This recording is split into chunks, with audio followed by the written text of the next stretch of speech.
Middleman TV in the building, and today we got to talk about William Zepeda and his performance against Maxi Hughes last night and who we called out after the fight.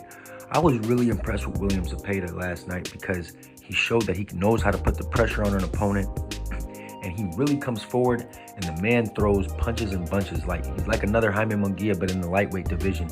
He throws over 100 punches around, and the man just means serious business, man. And he's got crazy power. He really knows how to hurt you.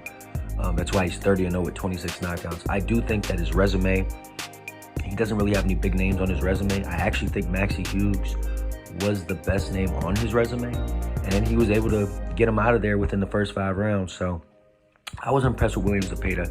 After the fight, they asked William Zepeda who he wants to fight next, and he said he wants to fight Shakur Stevenson.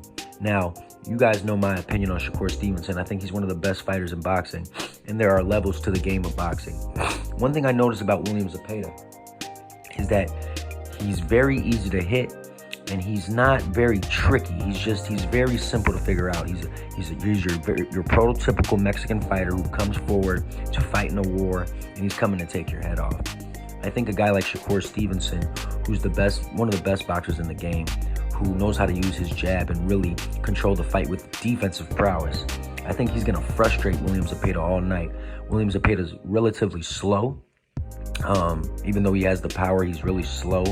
And he's not much of a defensive fighter. Maxi Hughes didn't really get to show Zepeda's weaknesses. But I'm telling you guys, man, if William Zepeda fights Shakur Stevenson, it's gonna be very similar to Floyd Mayweather versus Marcos Medina. William Zepeda is just too slow and just doesn't have the skill set to me to compete with Shakur Stevenson. I know a lot of people are going to be saying the narrative that, oh, well, Shakur doesn't like to fight punchers. He runs away from punchers. Edwin De Los Santos is not only a puncher, but he's a great boxer. He's a southpaw. He's fast. He's quick and clever. I just don't see that in William Zepeda. He's a righty. He's much slower. And although he does have the power like Edwin De Los Santos, he's not nearly as fast and he's not as tricky. I think Shakur would absolutely mesmerize William Zepeda all day. But I mean, hopefully we see that fight. We know that Shakur Stevenson is scheduled to fight in July in Newark, New Jersey. They just announced that he's going to have another homecoming fight after that lackluster performance in Las Vegas a couple months ago.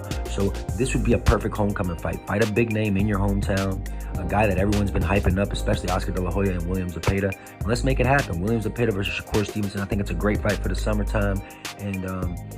And not only is it a great fight, if Shakur happens to look good against William Zepeda, it would put him right back to where he needs to be in the big names. Because right now, there's a lot of people on my phone and just in general saying that Shakur Stevenson isn't up there with the elites like Haney and Gervonta and Teofimo and stuff like that. So I just want Shakur Stevenson to prove himself against William Zepeda so that he can be right back to where he needs to be in the rankings.